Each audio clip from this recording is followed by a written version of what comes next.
सत्साई भगत जी, आप जी कह रहे हैं कि यदि संत रामपाल जी महाराज जी स्वयं ही कबीर परमात्मा थे या हैं, तो 1997 के सत्संग में या अन्य सत्संगों में उन्होंने ये बात क्यों कही कि मुझे कबीर परमात्मा दिन के 10 बजे मार्च 1997 में आके मिले, कुछ समय के लिए मुझे आके मिले, मुझे दर्शन दिए और कुछ दिशा निर्देश दिए और अंतर ध्यान हो गए। अगर गुरुजी स्वयं ही कबीर परमेश्वर थे या हैं, तो फिर उन्हें कौन सा भगवान मिल गया और दूसरा कौन सा कबीर परमेश्वर आके उनको दर्शन दे गया? ये बात आप कह रहे हैं कि मुझे समझ में नहीं आई। भगत जी, यही सब बातें समझाने के लिए परमात्मा ने बार बार ये प्रार्थना की है सत्संगों के माध्यम से कि भाई सत्संग सुनते समय परमात्मा से प्रार्थना करनी चाहिए, एकाग्रचित होकर सत्संग सुनना चाहिए और सत्संग सुनने के बाद में अपने गुरुदेव के द्वारा सत्संगों में जो वचन कहे गए हैं उनके ऊपर चिंतन करना चाहिए। जब तक हम सुने गए सत्संगों पे चिंतन नहीं करेंगे तब तक हम उस सत्संगों के मर्म को, उनके रहस्यों को, उन संकेतों को हम समझ नहीं पाएंगे। गुरुजी खुद परमेश्वर हैं, औरों का मुझे नहीं पता, लेकिन मैं अपनी बात कर रहा हूँ। गुरुजी स्वयं ही कबीर परमेश्वर हैं, लेकिन वर्तमान में वो कबीर परमेश्वर एक भगत की भूमिका में भी है और भगत की भूमिका यदि परमेश्वर निभाएगा तो 101% पूरी तरह से निभाएगा, उसमें कोई त्रुटि नहीं छोड़ेगा। भगत की भूमिका में वो कभी भी अपने आप को परमेश्वर नहीं कहेंगे। साहिब से सतगुरु गए, सतगुरु से वैसाद, ये तीनों एक हैं, गति कछु अगम अगाध। गरीब साहिब से सतगुरु गए, सतगुरु से वै संत, धर धर वेख विशाल अंग खेले। तो 1997 में गुरुजी के द्वारा अपने आप को ये कहना कि मुझे कबीर परमेश्वर मिले, आप कह रहे हैं इसमें कितनी सच्चाई है? भगत जी, इसमें -0% भी सच्चाई नहीं है और ये बहुत बड़ा सच भी है। दोनों बात कैसे? भगत की भूमिका में तो परमेश्वर ने अपने आप को अलग रखते हुए कह दिया कि 1997 में मुझे कबीर परमात्मा मिले। भगत जी, अगर वो परमात्मा अंतर्यामी मालिक अगर ये बात ना कहे कि 1997 में मुझे कबीर परमात्मा आके मिले, दर्शन दिए, दिशा निर्देश दिए और अंतर ध्यान हो गए, तो आप खुद विचार कीजिए भगत जी। सत्सेवकों को छोड़कर, और सत्सेवकों में भी कुछ ही सत्सेवक हैं जो अपनी अंतरात्मा से, अपने हृदय से गुरु जी को कबीर परमात्मा मानते हैं। बाकी ठीक है, साध संगति शुरू हुई है, धीरे धीरे उसका रंग चढ़ेगा। आज अगर धीरे धीरे मानने लगे हैं तो कल को हृदय से स्वीकार भी करेंगे।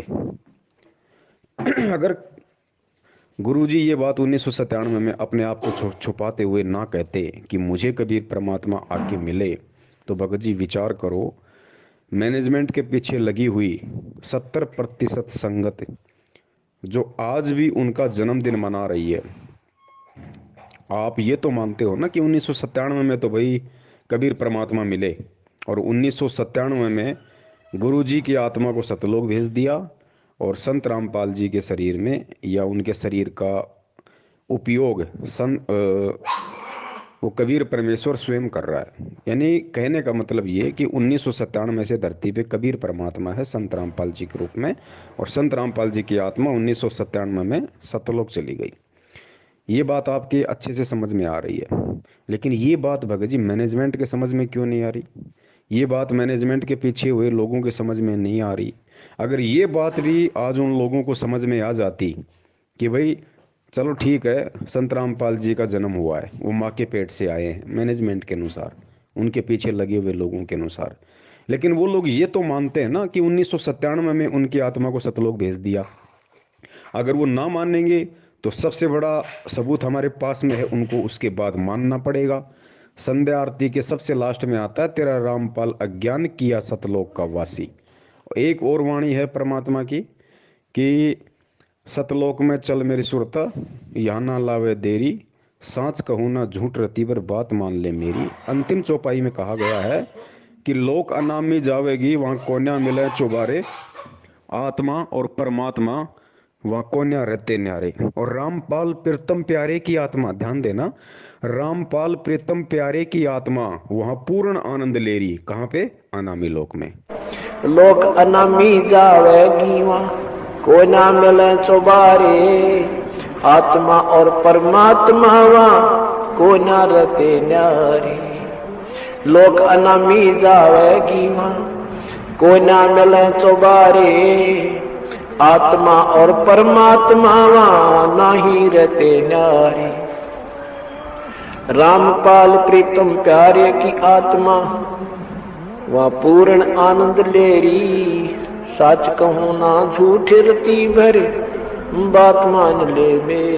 तो मानना पड़ेगा इस वाणी के अनुसार, गुरु जी ने अपने मुख कमल से कही है, इस वाणी के अनुसार 100% उस व्यक्ति को मानना पड़ेगा जो संत रामपाल जी का भगत है, कि वास्तव में संत रामपाल जी महाराज जी 1997 में सतलोक गमन कर चुके हैं।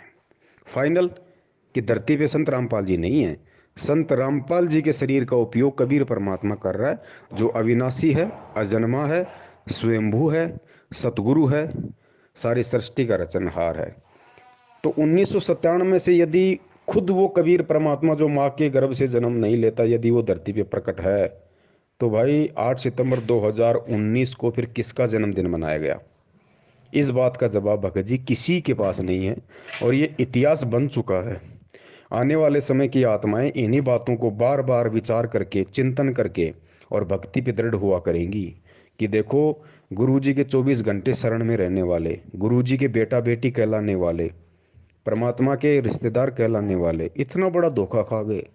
रोज वाणी का उच्चारण करते थे, रोज संध्या आरती करते थे कि तेरा रामपाल अज्ञान किया सतलोक का वासी, फिर भी उन मूर्खों के समझ में नहीं आई, क्योंकि वो परमेश्वर की विशेष आत्माएं होंगी। वो आप और हमारी तरह इतना मूर्ख नहीं होंगी, इतनी नीच नहीं होंगी, जो 1000 बार समझाने पर भी उनके समझ में नहीं आएगी। वो मिनी सतलोक में बैठी हुई वो आत्माएं होंगी जो आज वहाँ बीज रूप में हैं, और कल को परमेश्वर उन्हें सबको नीचे लेके आएंगे। वो बिल्कुल परिपक्व आत्माएं हैं। तो उन आत्माओं को ये सब बातें समझने में बिल्कुल भी समय नहीं लगेगा, क्योंकि उनके संस्कार बहुत मजबूत होंगे। जिस प्रकार 650 साल पहले आप और हमें बिल्कुल समझ में नहीं आया जब परमात्मा हाथी पे बैठ के गंगा जल की बोतल मुंह के लगा के और अपनी बेटी के कंधे पे हाथ रख के सरेआम बाजार में जा रहे थे, उस समय हमें समझ में नहीं आया। लेकिन जैसे ही हमारे भक्ति संस्कार कुछ मजबूत हुए और आज हमें जब परमात्मा वो कहानी बताते हैं तो हम सिर पे थप्पे मारते हैं, हम कितने मूर्ख थे, हम कितने मंद बुद्धि थे। हमने इतना भी विचार नहीं किया कि वो परमात्मा, वो कबीर परमेश्वर जो इतना अच्छा ज्ञान देगा, लोगों की बुराइयां छुड़वाएगा, हैं, मुख से बेटी बेटी कहेगा, और उसी बेटी को फिर आप मतलब बुरी नज़र से देखेगा। जो दूसरों की शराब छुड़वा रहा है, क्या वही परमात्मा खुद शराब पिएगा? भगत जी हमें उस समय समझ में नहीं आ रही थी, लेकिन आज समझ में आ रही है। क्यों? क्योंकि आज हमारे भक्ति संस्कार मजबूत हो चुके हैं। बीच में भी हो सकता है हमें परमात्मा ने अपनी शरण में लिया हो, ज्ञान दिया हो, भक्ति करवाई हो बीच बीच में, तो वो संस्कार हमारे बने, और संस्कार बने तो आज हम 650 साल से ज़्यादा इस भगवान और भक्ति को समझने के लायक हुए। ठीक इसी प्रकार जो गलतियां वर्तमान में मैनेजमेंट कर रहा है, उसके पीछे लगी संगत कर रही है। इन गलतियों का जिक्र आने वाले समय की आत्माएं किया करेंगी, जिस समय आप और हम शायद नहीं होंगे। अगर परमेश्वर ने दया करी, मर्यादा में रहे, तो हम सतलोक में होंगे। तो 1997 में खुद यदि कबीर परमात्मा धरती पे है, तो फिर आज मैनेजमेंट ने किसका जन्मदिन मना दिया? क्या उन्होंने परमात्मा को मानुष साबित नहीं कर दिया? क्या उन्होंने ये साबित नहीं कर दिया कि हमें 2 कौड़ी का भी ज्ञान नहीं हुआ? क्या उन्होंने ये साबित नहीं कर दिया कि परमात्मा के परिवार में जन्म लेने से, या परमात्मा के रिश्तेदार बन जाने से, या 24 घंटे परमात्मा के चरणों में रह के बड़े बड़े सेवादार कहलाने से ये ज्ञान समझ में नहीं आता? ये ज्ञान समझ में आता है अपने मजबूत भक्ति संस्कारों से। और यदि मजबूत भक्ति संस्कार ना हो, और यदि साध संगति सच्ची मिल जाए, साध संगति यदि पक्की मिल जाए, तो ये संस्कार मजबूत हो जाते हैं। तो भगत जी, गुरु जी जो अपने लिए कह रहे हैं कि मुझे 1997 में परमात्मा मिले, तो वो झूठ नहीं बोल रहे भगत जी, लेकिन उस बात में सच्चाई भी नहीं है। क्यों नहीं है? क्योंकि वो सोच छल छिद्र की श्रेणी में आता है। वो सोच छल छिद्र की श्रेणी में आता है, झूठ नहीं है। जिस प्रकार धर्मदास जी को परमात्मा 650 साल पहले बार बार कहा करते थे कि धर्मदास मैं तो उस परमात्मा का भेजा हुआ संत हूँ भाई, मैं तो उसका संदेश वाहक हूँ। परमात्मा तो सत्य पुरुष है जो सतलोक में रहता है। कबीर नाम भी नहीं बताया धर्मदास को कि परमात्मा का नाम कबीर है। परमात्मा तो सत्य पुरुष है जो सतलोक में रहता है। अगर ये कह देते कि परमात्मा का नाम तो कबीर है, तो कबीर रूप में तो परमात्मा खुद आए हुए थे कबीर नाम से, तो धर्मदास वैसे स्वीकार नहीं करता कि मुंह पे बोल रहा है, मेरे सामने खड़ा है, मेरे जैसे आडमास का है, और कहता है परमात्मा की देह नहीं होती, वो तेज पुंज का शरीर है, वो विदेह है, और खुद अपना नाम कबीर और कह रहा है परमात्मा का नाम कबीर। धर्मदास जिंदगी में स्वीकार नहीं करता। विधेय इसलिए कहा इसको कि जैसे परमात्मा का भी शरीर था और धर्मदास का भी शरीर था, लेकिन परमात्मा विधेय कहा करते, विलक्षण देही थी उनकी, साकार हैं, थे भी हैं भी, उस समय प्रकट थे, अब भी हैं। और इसी प्रकार इस मंत्र को विधेय मंत्र का, तो उसको समझाने के लिए परमात्मा ने सोच छल छिद्र करना पड़ा कि भाई धर्मदास, मैं तो उसका भेजा हुआ संदेश वाहक हूँ भाई। परमात्मा तो सत्य पुरुष है जो सतलोक में रहता है। तो झूठ थोड़ी बोल रहे थे भगत जी, परमात्मा उस प्यारी आत्मा को समझाने की कोशिश कर रहे थे। एक और उदाहरण आपको देता हूँ ठीक इसी प्रकार। गुरुदेव ने सत्संग में बताया था आदरणीय गरीबदास जी महाराज जी के विषय में कि जब पंजाब का और राम राय, जिसको झुमकरा भी कहा जाता है, झुमकरा का अंग भी है सतग्रंथ साहिब में, तो पंजाब से चल के और राम राय जी उर्फ झुमकरा गरीबदास जी महाराज जी के दर्शन करने के लिए छुड़ानी आए। वो संत दर्शन को इतने ज़्यादा तड़प रहे थे, घर वालों से आके कहा कि भाई महाराज जी कहाँ हैं, दर्शन करने। घर वालों ने कहा जी कुछ पानी लो, जलपान लो, महाराज अभी आ जाते हैं। बोला नहीं जी, उनके दर्शन किए बिना मैं जलपान नहीं करूँगा। तो घर वालों ने कहा कि भाई महाराज जी खेतों की तरफ गए हुए हैं। बता दिया कि भाई इस तरफ खेत हैं, ऐसे ऐसे हैं, वहाँ महाराज जी मिलेंगे। तो उनको इतनी तड़प थी उनसे मिलने की, वो जो राम राय था वो सीधा खेतों की तरफ अकेला ही चल दिया। परमात्मा जानी जान थे, अंतर्यामी थे। अब उधर से आदरणीय गरीबदास जी महाराज जी चलते हुए आ रहे थे। अब झुमकरान ने तो साधु की जो पहचान थी अपने मन में वो उस तरह की बैठा रखी थी कि भाई या तो बहुत बड़ी दाढ़ी वाला होगा, या बहुत बड़ी जटा होगी, भगवा वस्त्र होगा, या गले में 15-20 रुद्राक्ष की माला होंगी। उस हिसाब से वो परमात्मा का जो रूप था अपने मन में बसाए हुए था। तो परमेश्वर अंतर्यामी थे, उनको पता था कि ये मुझसे पूछेगा, और पूछते अगर मैंने कह दिया भाई मैं ही गरीबदास हूँ, तो भाई मैं तो बिल्कुल सीधा साधा जैसे जाट हरियाणा में रहता है उस हिसाब से भाई धोती कुर्ता था बिल्कुल, ना कोई दाढ़ी, ना कोई किसी प्रकार की मूछ, ना कोई और कोई फालतू की कोई माला जनेऊ। तो ये आत्मा तुरंत यहाँ से वापस पंजाब के लिए निकल लेगी, इस आत्मा का मतलब आना व्यर्थ हो जाएगा। तो राम राय चले जा रहे थे, सामने से गरीबदास जी महाराज जी आ रहे थे। तो राम राय ने पूछा भाई इधर गरीबदास जी महाराज जी का खेत कौन सा है, मुझे उनसे मिलना है, और मैंने सुना था कि वो खेतों में है। तो गरीबदास जी महाराज जी ने क्या कहा भगत जी, परमेश्वर ने क्या जवाब दिया, सुनना इस बात को। गरीबदास जी महाराज जी ने कहा कि भाई अब वो घर की तरफ जा रहे हैं। राम राय ने कहा नहीं जी, मैंने सुना है वो खेतों की तरफ हैं, अपने खेत में हैं। तो गरीबदास जी ने कहा कि नहीं भाई अब वो घर की तरफ जा रहे हैं, आओ मैं तुम्हें मिलाता हूँ, घर की तरफ जा रहे हैं। भगत जी वहाँ कितना बड़ा संकेत दिया था परमात्मा ने, गरीबदास जी ने, कि भाई अब वो घर की तरफ जा रहे हैं। तो कौन जा रहा था घर की तरफ? खुद गरीबदास जी महाराज जी ने अपने विषय में कहा कि भाई मैं ही गरीबदास जी महाराज हूँ और अब मैं घर की तरफ जा रहा हूँ। लेकिन उन्होंने संकेत में कही ये बात कि भाई वो पहले खेतों में थे, अब वो घर की तरफ जा रहे हैं। साधु दर्शन राम का, ईश्वरीय दर्शन होता है। संत इतना उतावला हो कहता है कि मुझे रास्ता बताइए, मैं खेत में मिल लूंगा भगवान से। तो उन्होंने कहा कि नहीं, आप यहीं रुकिए, अगर नहीं मुझे रास्ता बताइए। तो उन्होंने रास्ता बता दिया कि इस प्रकार पश्चिम में, ये दक्षिण की तरफ आप जाइए, रास्ता खेतों में जाने का, और वहां से आप रास्ते में एक रहट मिलेगा, रहट के पास एक झोपड़ी है, उसमें महाराज मिलेंगे। वो चल पड़ा। तो बंदी छोड़ रास्ते में आ रहे थे। गरीबदास महाराज की वेशभूषा के थी कि धोती और कुर्ता, जैसा आम हरियाणे की वेशभूषा है व्यक्ति पहनते हैं, उस भाव में था, आ रहे थे। तो उसने, राम राय ने बंदी छोड़ से पूछा कि भाई मैंने महाराज गरीबदास का स्थान बताइए। बताते ही इधर खेतों में रहते आए हुए। अब सतगुरु महाराज ने सोचा कि जय मैं इसको अभी बता देता हूं कि मैं गरीबदास हूं, तो ये मेरी बात एक नहीं सुनेगा, क्योंकि इसके मन में जो संत वेशभूषा है वो कुछ और है।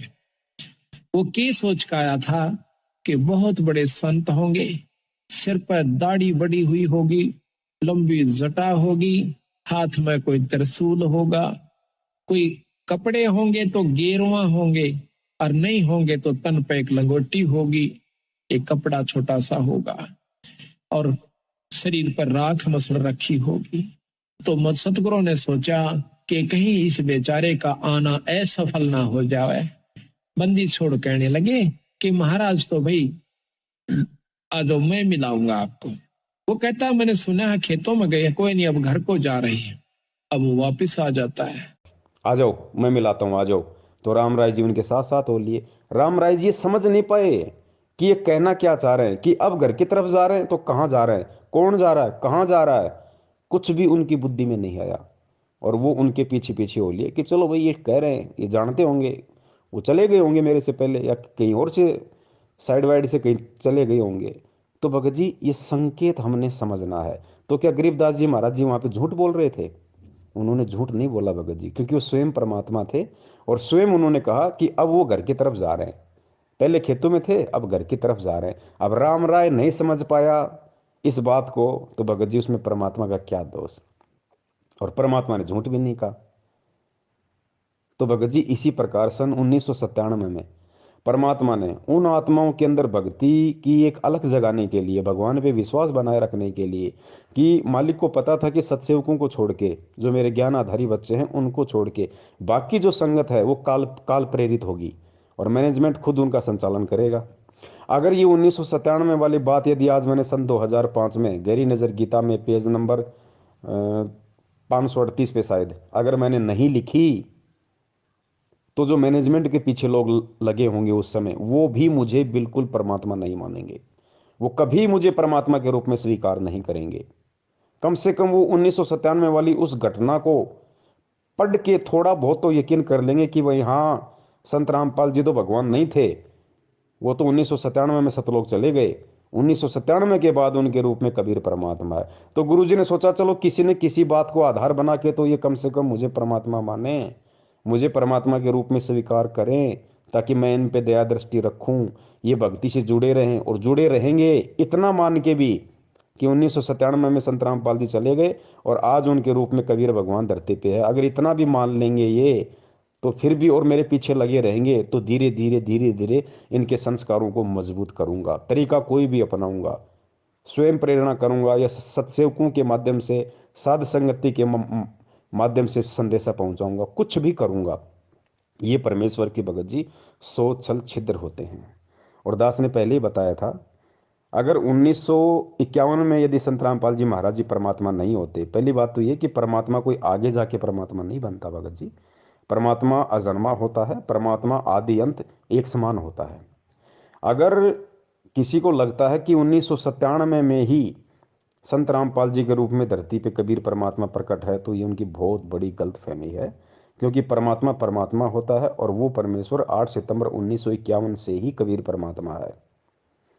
अगर वो 8 सितंबर 1951 से ही कबीर परमात्मा नहीं होते, तो भैया 8 सितंबर 1971 को जय गुरुदेव के पंथ संचालक श्री तुलसीदास जी ने जो भविष्यवाणी की थी, कब की थी? 1971 में, कि आज वो महापुरुष जो विश्व पटल पे भारत के मानचित्र को बदल के रख देगा, जिसका एक झंडा होगी, जिसकी एक भाषा होगी, आज वो महापुरुष पूरे 20 वर्ष का हो चुका है।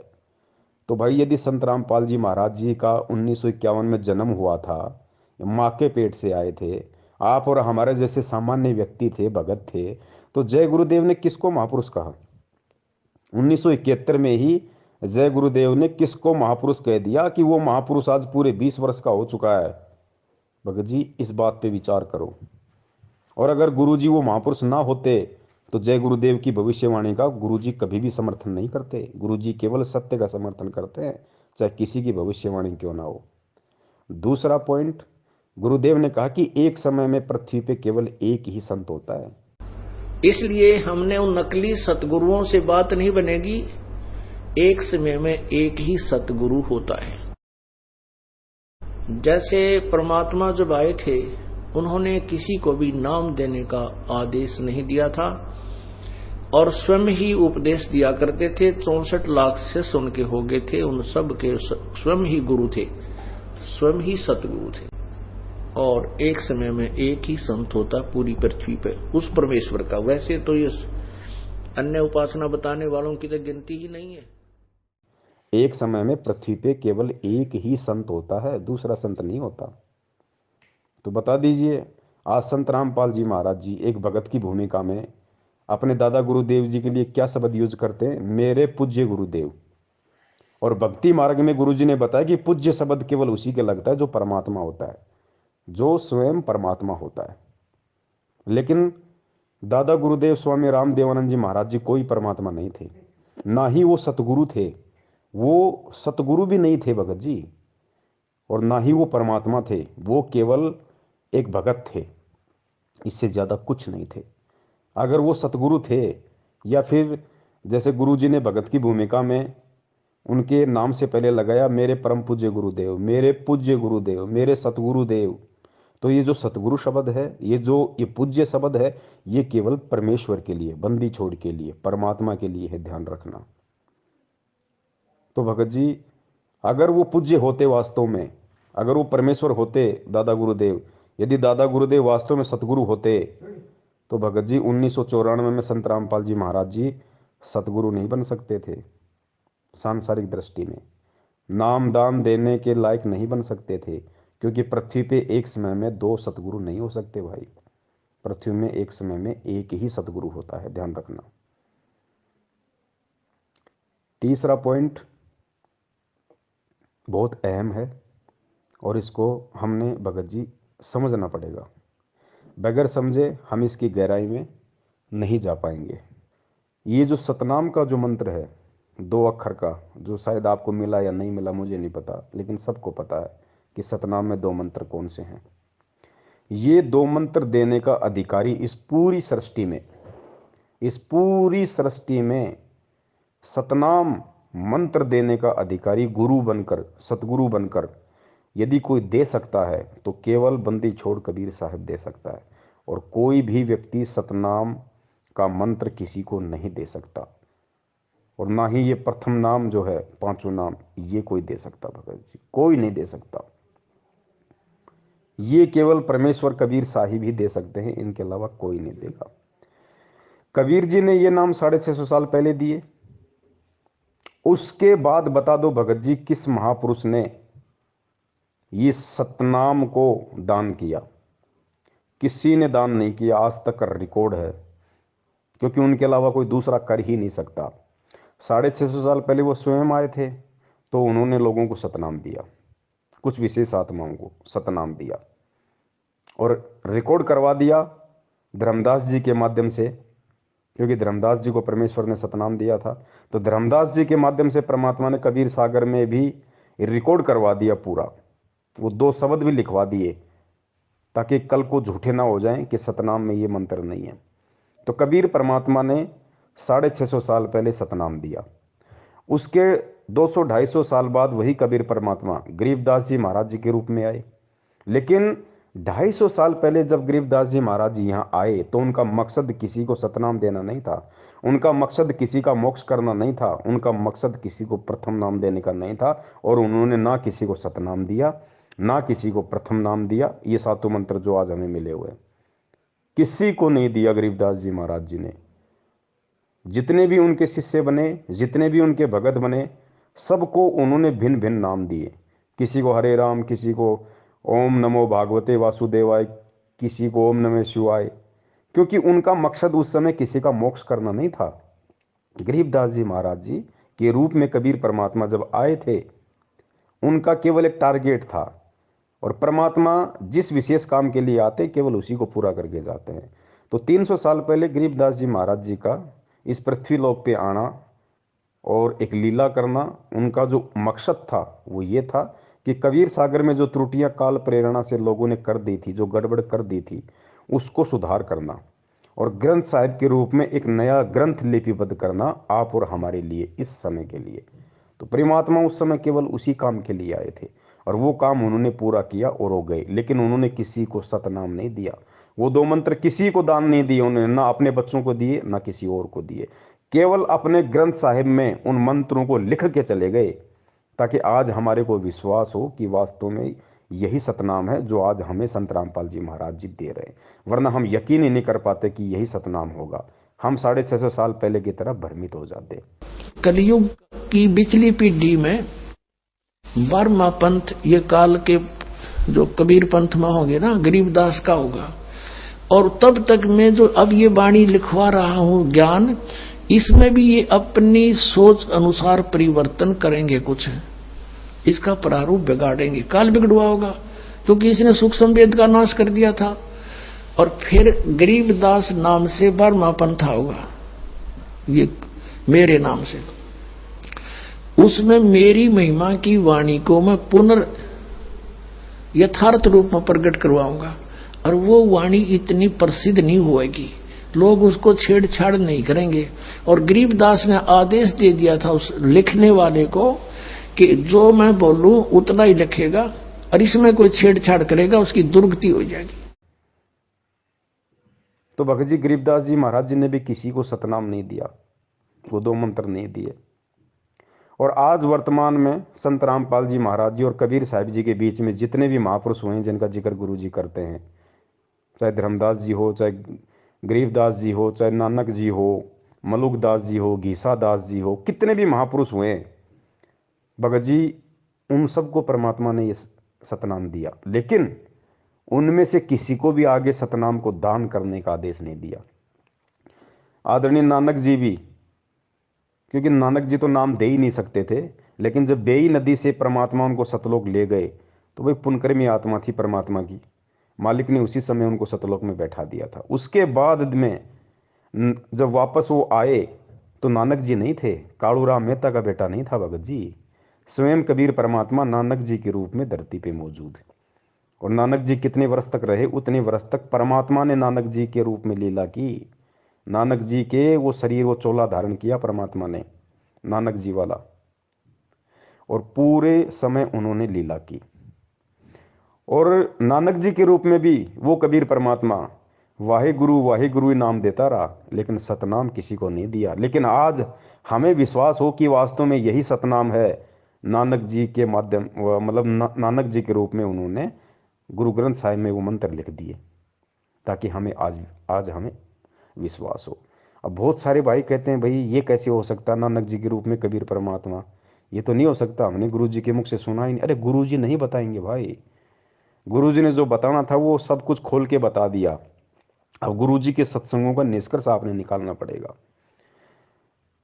गुरु जी ने कई बार आपने सुना होगा कि नानक जी बाला और मर्दाने को श्रीलंका ले गए घुमाने के लिए अपनी सिद्धि शक्ति से। फिर जैसे सिद्धि शक्ति का जिक्र आया तो गुरु जी ने क्या कहा कि भाई देखो, जो सतलोक में जाता है ना, जिसको परमात्मा सतलोक में लेके जाते हैं जिस आत्मा को, और सतलोक तो सिद्धियों का भंडार है, और जब वो आत्मा यहाँ आती है तो कुछ सिद्धियाँ ऑटोमेटिक उस आत्मा से चिपक जाती हैं। तो उन्हीं सिद्धियों के कारण नानक जी ने उनको अंतर ध्यान किया, इतनी लीलाएं की अपने सारे जीवन में, क्योंकि वो सिद्धियाँ उनके चिपक के आ गई थी। ठीक है, ये हमें गुरुजी बताते हैं, आपको भी अच्छे से पता है। और उन्हीं सिद्धियों के बलबूते पे उन्होंने अपनी सारी लीलाएं की, चमत्कार किए। तो भगत जी यहाँ पे हमने निष्कर्ष निकालना पड़ेगा गुरु जी के सत्संग का, समझना पड़ेगा परमात्मा के उस संकेत को। नानक जी को परमात्मा सशरीर तो लेके नहीं गए थे सतलोक में, लेके तो उनकी आत्मा को गए थे। शरीर तो बेई नदी में ही परमात्मा ने कहीं छुपा रखा था, उधर जंगल वंगल में। नानक जी की आत्मा को परमात्मा सतलोक लेके गए। और फिर क्या, फिर गुरु जी ने कहा कि ये ऑटोमेटिक सिस्टम है, ये जो सतलोक में आत्मा जाएगी ऑटोमेटिक उसके कुछ सिद्धियां चिपक जाती है, वो नीचे आ जाती है। ठीक है जी, अगर हम इस बात को सत्य माने, ये सोशल छिद्र है परमात्मा का, झूठ नहीं कहा परमेश्वर ने, ये सोशल छिद्र है। अगर हम ये मान के चलें कि वास्तव में नानक जी की आत्मा के वहाँ से सिद्धियाँ चिपक के आ गई ऑटोमेटिक, और उन सिद्धियों का प्रयोग नानक जी ने किया, तो भाई मुझे एक बात बताइए, आज हजारों भक्तों के ऐसे ऐसे इंटरव्यू है जो ये कहते हैं कि भाई मेरी आत्मा को गुरुजी सतलोक ले गए, मुझे सारे ब्रह्मांड दिखाए। बहुत सारे तो ऐसे कहते हैं मुझे गुरुजी ने सतलोक में आम खिलाया, मुझे केला खिलाया, हैं, मैं ऐसे गया, मैं ऐसे पहाड़ों में घूमा, पहाड़ों के अंदर से गया, मैं सोचा मरूंगा लेकिन मैं तो पहाड़ के अंदर से निकल गया। तो आज गुरुजी और हाँ, आज हम जिन जिन भक्तों का इंटरव्यू सुनते हैं जो सतलोक के दर्शन करके आए हैं, तो गुरुजी सशरीर तो उनको भी नहीं लेके गए, उस भगत की आत्मा को ही लेके गए ना। सशरीर तो गुरुजी लेके नहीं जाएंगे, नानक जी की भी आत्मा लेके गए। और आज हमारे जो सैकड़ों भगत भाई हैं जो कहते हैं कि मैं सतलोक देख के आ गया, मुझे गुरुजी ले गए, उनकी भी आत्मा को ही लेके गए। तो भाई एक बात बताइए मुझे, आज जो हजारों भगत ये दावा करते हैं कि मुझे गुरुजी सतलोक दिखा के लाए हैं, और यदि वहाँ का ऐसा कोई ऑटोमेटिक सिस्टम है कि आत्मा जब वहाँ जाती है तो उसकी सिद्धियाँ चिपक जाती हैं, तो हमारे वालों की क्यों नहीं चिपकी? ये जो हजारों भगत जो इंटरव्यू देते हैं, इनकी एक भी सिद्धि क्यों नहीं चिपकी? ये अपनी आत्मा के कोई तेल लगा के गए थे क्या जो वहीं पे वो फिसल गई? इनकी क्यों नहीं चिपकी भाई वो सिद्धियाँ? और मान लो अगर भगत की सिद्धियाँ चिपक भी गई तो इस भक्ति का विधान है वो सिद्धियों का यूज नहीं कर सकता। सिद्ध महल में सिद्ध चौबीसा, हंस भी छोड़े विश्व बीसा। ये गुरु जी की वाणी है, बार बार परमात्मा बताते हैं कि इस भक्ति के करने से तुम्हारे अंदर 24 सिद्धि आ जाएंगी, लेकिन भगत ने उसका प्रयोग नहीं करना। सिद्ध महल में सिद्ध चौबीसा, हंस भी छोड़े विश्व बीसा। जो हंस होगा, भगत होगा, वो 24 की 24 को भी छोड़ देगा, फैल कर देगा साइड में, नहीं सिद्धियाँ नहीं मुझे यूज करनी। तो भगत जी हमने यहाँ समझना पड़ेगा, अगर नानक जी की आत्मा की सिद्धि चिपक के आ गई थी तो आज हमारे वालों की चिपक के क्यों नहीं आ रही? तो इससे जाहिर है कि कबीर परमात्मा स्वयं नानक जी के रूप में थे। और आत्मा अगर इतने चमत्कार करेगी तो परमात्मा आज हमारे को ये नियम नहीं बता सकते कि बच्चों तुमने सिद्धि का प्रयोग नहीं करना, वरना उंगली उठ जाएगी भक्ति में कि फिर नानक जी ने क्यों किए। नानक जी भी तो भगत थे, कोई भगवान थोड़ी थे। फिर नानक जी भी तो यही भक्ति कर रहे थे, यही मंत्र जाप कर रहे थे, यही भगवान मिला था, फिर नानक जी ने सिद्धियों का प्रयोग क्यों किया? भगत जी आज बहुत बड़ा सवाल खड़ा हो जाता भगत समाज के सामने, गुरु जी दोगले साबित हो जाते। लेकिन भाई वो स्वयं कबीर परमात्मा नानक जी के रूप में सारा खेल खेल रहे थे। इस बात को जगत थोड़ी समझेगा, इस बात को हम भक्तों ने समझना पड़ेगा, क्योंकि आज परमात्मा हमें यही सब कुछ समझाने के लिए आए। तो भगत जी इसलिए दास निवेदन करता है, जिस प्रकार अब बताओ उस समय 500 साल पहले जब परमात्मा के समकालीन थे नानक जी, उस समय किसने यकीन किया कि नानक जी, बताओ, स्वयं वो परमात्मा है? किसी ने यकीन नहीं किया भगत जी, क्योंकि वो उसी तरीके से अपना खेल खेल रहे थे, उसी तरीके से अपनी लीला कर रहे थे परमात्मा। क्योंकि कुछ सिद्धियां नानक जी के अंदर पहले से भी थी, कुछ पूर्व भक्ति की उसके ऐसे संस्कार थे जिस वजह से वो बेई नदी में वो उन्होंने डुबकी मारी, क्योंकि वो मछली बन जाना जानते थे, वो मछली बनना जानते थे। इसलिए उन्होंने कहा था कबीर जी को कि मैं तब विश्वास करूंगा जब मैं डुबकी लगाऊंगा और आप मेरे को पकड़ के दिखा देना। तो नानक जी में परमात्मा के मिलने से पहले भी सिद्धियां थी, लेकिन परमात्मा से मिलने के बाद, परमात्मा से दीक्षा लेने के बाद, चाहे सिद्धियां हो या ना हो, भगत सिद्धियों का प्रयोग नहीं कर सकता। तो नानक जी को परमेश्वर ने सतलोक भेज दिया था, उसके बाद खुद उनके शरीर में थे भगत जी। अब ये समय भगत जी, अब आप सोचिए बड़े भाई, जब स्वयं कबीर परमात्मा ने 650 साल पहले मंत्र दिए और आज खुद वो परमात्मा मंत्र दे रहा है सतनाम का, तो भगत जी परमात्मा ने जब आज से पहले, और ये चारों युगों का इतिहास उठा के देख लो भगत जी, परमात्मा ने स्वयं ही, चाहे वो किसी संत के रूप में आए हो या चाहे स्वयं आए हो भगत जी, परमात्मा ने स्वयं ही ये मंत्र लोगों को दान किए हैं। दूसरा कोई मंत्र दान नहीं कर सकता, कोई नहीं कर सकता। जैसे परमात्मा जब आए थे उन्होंने किसी को भी नाम देने का आदेश नहीं दिया था और स्वयं ही उपदेश दिया करते थे। 64 लाख शिष्य उनके हो गए थे, उन सब के स्वयं ही गुरु थे, स्वयं ही सतगुरु थे। और एक समय में एक ही संत होता पूरी पृथ्वी पे उस परमेश्वर का। वैसे तो ये अन्य उपासना बताने वालों की तो गिनती ही नहीं है। अब कोई कहेगा भाई मीराबाई को कैसे रविदास जी से मंत्र दान करवा दिए, तो इस बात को भी हमने गुरु जी के ज्ञान को आधार बना के समझना पड़ेगा। मीराबाई को रविदास जी ने नाम दीक्षा नहीं दी थी। आपने गुरु जी के मुख से भी सुना होगा कि भाई मीराबाई से नाम लिया, कबीर जी ने कहा कि जा भाई रविदास जी से नाम ले ले, तो मीराबाई जाके रविदास जी से नाम ले आई। लेकिन यहाँ गुरु जी जो बात हमें समझाना चाह रहे हैं पुण्यात्माओं, परमात्मा एक सांसारिक दृष्टि से सत्संग करेंगे, वरना दुनिया विरोध खड़ा कर देगी। क्योंकि रविदास जी की हिस्ट्री में लिख दिया गया कि मीरा को नाम रविदास जी ने दिया, और हकीकत भी है। क्योंकि मीरा ने रविदास जी से नाम लिया था। लेकिन जिस समय मीरा ने रविदास से नाम लिया था उस समय रविदास के रूप में कौन बैठा था? वो कबीर परमात्मा बैठा था, क्योंकि मीरा को सतनाम मिला था भाई। मीरा को प्रथम नाम ओरिजिनल मिला था, जो आप और हमारे को मिला है। भले ही आगे पीछे के 2 मंत्र ना मिले हों प्रथम नाम के, लेकिन बीच के 5 नाम और सतनाम मीरा को मिले थे। तो ये कौन दे सकता है ये नाम? ये रविदास नहीं दे सकता था, वो भगत था। कबीर परमात्मा ने वो नाम दिए भाई, कबीर परमात्मा ने। रविदास जी को तो मालूम भी नहीं मैंने कब मीरा को नाम दे दिया, कब क्या लीला हो गई। ठीक इसी प्रकार जिस प्रकार पांडवों का यज्ञ सफल करने के लिए परमात्मा ने अपने भगत सुपथ सुदर्शन में प्रेरणा करके और 15 दिन के टूर पे भेज दिया, और स्वयं झोपड़ी में सुपथ सुदर्शन जी का रूप बना के परमात्मा बैठ गया और जाके पांडवों की यज्ञ सफल कर दी। और सुपथ सुदर्शन को आजीवन नहीं पता चला कि मेरे रूप में परमात्मा पांडवों का यज्ञ सफल करके आ गए। अब दुनिया क्या समझ रही है कि सुपथ सुदर्शन ने, उस वाल्मीकि ने, उस भगत ने पांडवों का यज्ञ सफल किया, पांडवों का यज्ञ बजाया। लेकिन सत्संग क्या कह रहे हैं, तत्व ज्ञान क्या कह रहा है, ज्ञान आधार क्या कह रहा है कि सुपथ सुदर्शन नाम के उस भगत ने नहीं, उसके रूप में स्वयं कबीर परमात्मा ने पांडवों का यज्ञ बचाया। तो ठीक इसी प्रकार मीरा को नाम दीक्षा स्वयं कबीर परमात्मा ने रविदास जी का रूप बना के दी थी। वो जो जितनी भी लीलाएं की परमेश्वर ने, घटोती में गंगा भी जो निकली थी कि ये ले जा भाई, ये गंगा माई में डाल देना मेरे नाम का, वो भी उस समय कबीर परमात्मा ही ने ही रविदास जी का रूप बना के उस पंडित को दिया था। वो 700 ब्राह्मणों का जो जनेऊ परमात्मा ने रविदास जी के रूप में तोड़ा, वो रविदास ने नहीं तोड़ा, स्वयं कबीर परमेश्वर ने। उनको तो पता भी नहीं परमात्मा कब क्या खेल खेल रहा है, वो तो अपना नॉर्मल सा जीवन जी रहा था। तो भगत जी हमने इन बातों को समझना पड़ेगा। जब उन रूपों में भी कबीर परमात्मा ने ही नाम दिया, तो भगत जी सन 1994 से ये सतनाम और प्रथम नाम का दान इस धरती पे कौन कर रहा है? 1994 से कौन कर रहा है?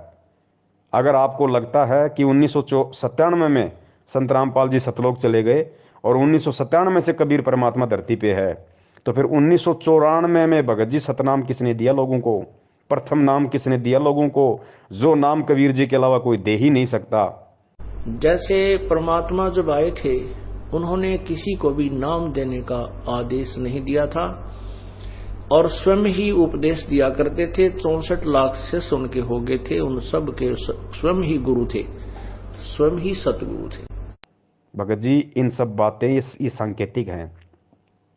भगत जी अगर सभी व्यक्ति, सभी आत्माएं, गुरु से नाम लेके सभी भगत अगर इस गहरे संकेत को यदि समझ जाएं, यही तत्व ज्ञान है। गुरु जी ने क्या बताया बच्चों? तत्व ज्ञान क्या होता है? जिसका कोई निष्कर्ष निकले।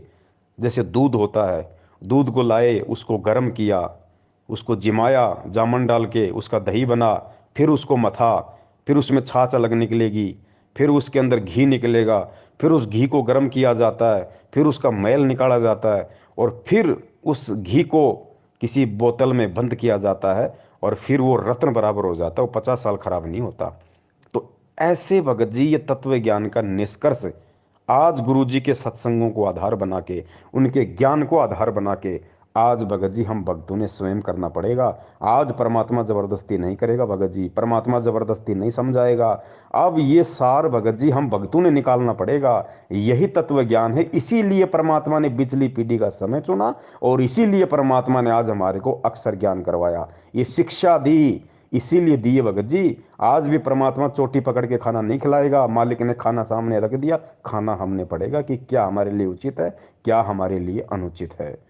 अपने आत्माओं, दास का उद्देश्य ये केवल राम कथा सुनाना नहीं है, आपको विद्वान बनाना है ताकि आप मार ना खा जाओ, भविष्य में फिर काम ना बिगड़ जाए। और बहुत आसान तरीके से आपको समझाया जा सकता है। 1 बार 2 बार 100 बार बताऊंगा, अपने आप हृदय समा जाएगी आपके। इस झूठ को हमने लाखों बार सुन लिया तो सच्ची होगी, सत्य को भी सैकड़ों बार सुनोगे अपने आप। सत्य तो है ही सत्य, या तो ऐसा जगह बना देगी फिर कोई टच से मस नहीं कर सकता।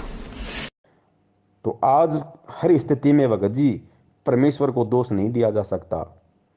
जो लोग कहते हैं ना कि पवन गुरुद्रोही, फलाने गुरुद्रोही, मैनेजमेंट गलत या सत्सेवक सही, ठीक इसी प्रकार ये निर्णय संगत ने स्वयं करना पड़ेगा।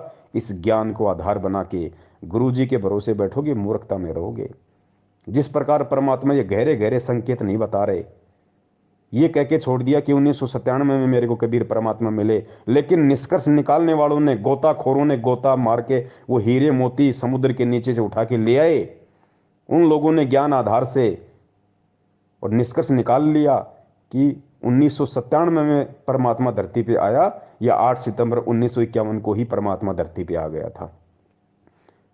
और जो भी रामपाल नाम का जो व्यक्ति था, उसको उसी क्षण उस आत्मा को परमात्मा ने सतलोक भेज दिया था। अगर वो आत्मा ना होती, अगर वो माँ के गर्भ से जन्म लेके ना आती, तो आज ये शब्द भी नहीं बोलते गुरुदेव कि तेरा रामपाल अज्ञान किया सतलोक का वासी। वो विशेष आत्मा जो भी थी परमात्मा की, उसी क्षण इंद्रोमाई के गर्भ से जन्म लेते ही परमेश्वर ने उसको सतलोक भेज दिया।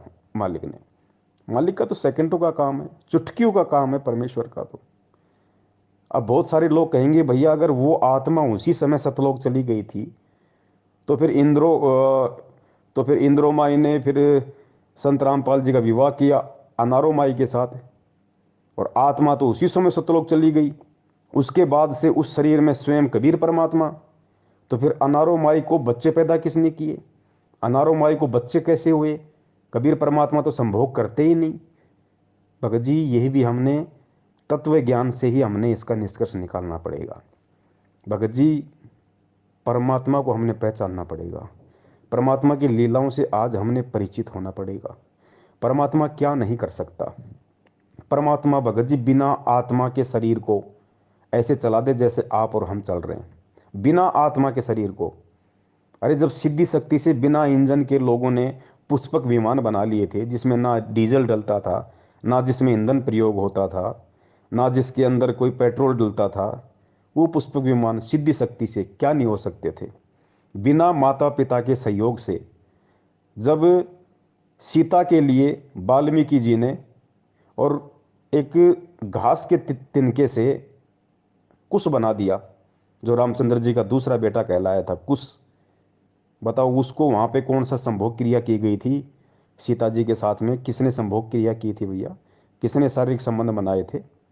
कौन से माता पिता के रज और बीरज से वहाँ पे वाल्मीकि जी ने कुश को बनाया था? अरे गोरखनाथ जी का जन्म गोबर में हुआ, कौन से माता पिता के सहयोग से हुआ भैया? भगत जी परमात्मा कुछ भी कर सकता है, लोगों को कुछ नहीं लगेगा, दिखाई नहीं देगा क्या हो गया क्या नहीं हो गया। उनको तो ऐसा लगेगा जैसे बस आपस में सब कुछ चल रहा है नॉर्मली। परमात्मा क्या नहीं कर सकता?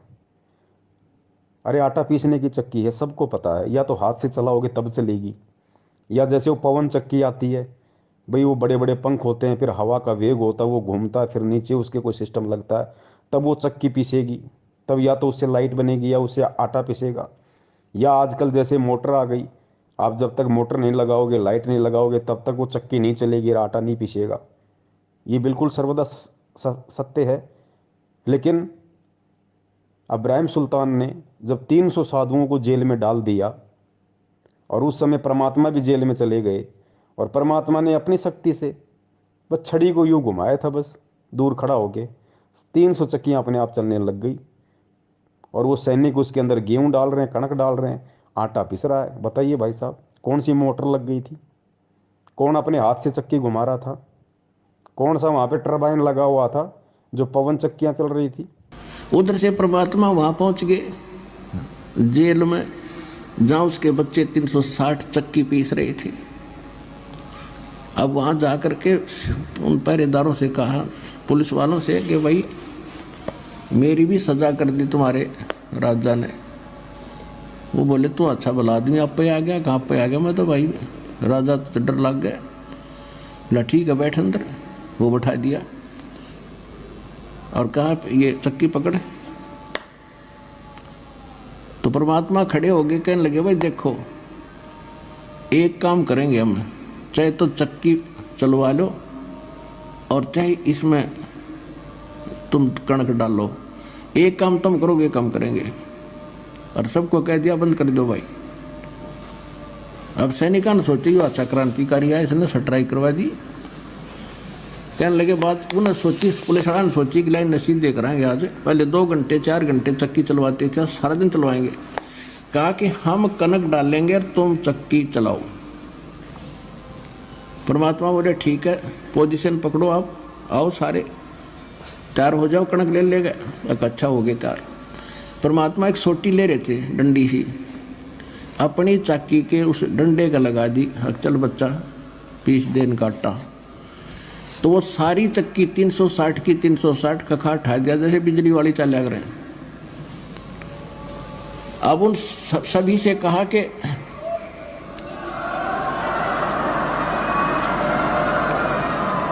भगत जी, ये परमेश्वर है, ये कुछ भी कर सकता है, असंभव शब्द इसकी डिक्शनरी में नहीं है। लोगों को तो ये लगा कि भाई रामपाल जी हैं ये, और अनारो माई के साथ इनके संपर्क, और माई भी बिल्कुल, माई को महसूस ही नहीं, माई सोच ही नहीं सकती, आज भी नहीं सोच सकती माई। और बिल्कुल माई ने जो महसूस किया होगा कि हाँ मेरे पति ने मेरे साथ ऐसे ऐसे शारीरिक संबंध बनाए, बिल्कुल जैसे आप और हम बनाते आए, ऐसा ही हुआ माई के साथ। लेकिन वो कबीर परमात्मा थोड़ी थे भाई। कबीर परमात्मा तो ऐसे ऐसे हजार रामपाल रूप बना दे, लाखों रामपाल जी के रूप बना दे, ऐसे ऐसे माई को पता नहीं चले। एक माई के साथ है सदा से, एक अपना सारा खेल खेल रहा है, लोगों को केवल एक ही दिखाई देता है। जिस प्रकार सिकंदर लोदी के दरबार में जब परमात्मा को खूनी हाथी के सामने डाला गया तो परमात्मा ने सिंह रूप धारण कर लिया, तो पुण्यात्मा उस समय पूरी दुनिया को तो वो कबीर दिखाई दे रहा है, और सिकंदर लोदी को वो सिंह रूप दिखाई दे रहा है।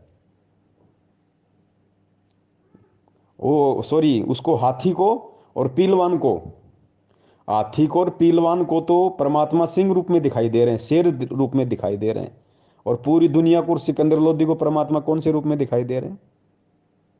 कबीर रूप में। तो यही अनारो माई के साथ हुआ। एक रामपाल रूप तो बिल्कुल जैसे अनारो माई के साथ में, तो जरूरी थोड़ी है कि ये कबीर परमात्मा की कोई आत्मा थी उस शरीर में जो अनारो माई के साथ में रहे। पुण्यात्माओं, इन चीज़ों को हमने समझना पड़ेगा। परमात्मा एक ही समय में लाखों लीलाएं कर सकता है, लाखों खेल खेल सकता है परमात्मा।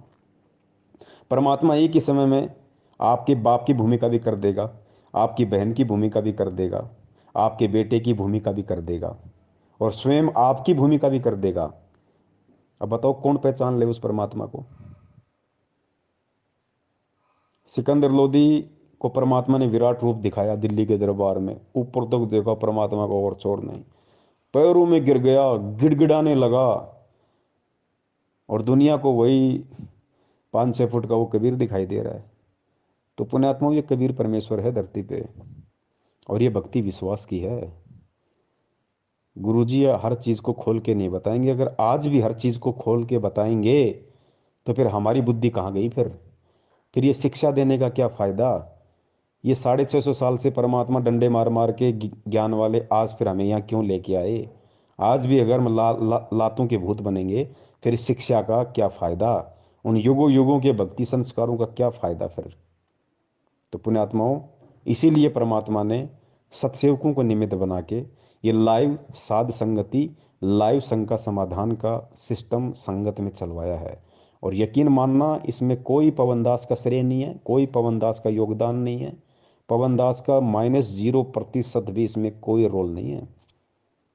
सिर्फ दास एक लाउड स्पीकर है, सारी प्रेरणा उस परमात्मा की है टोटली।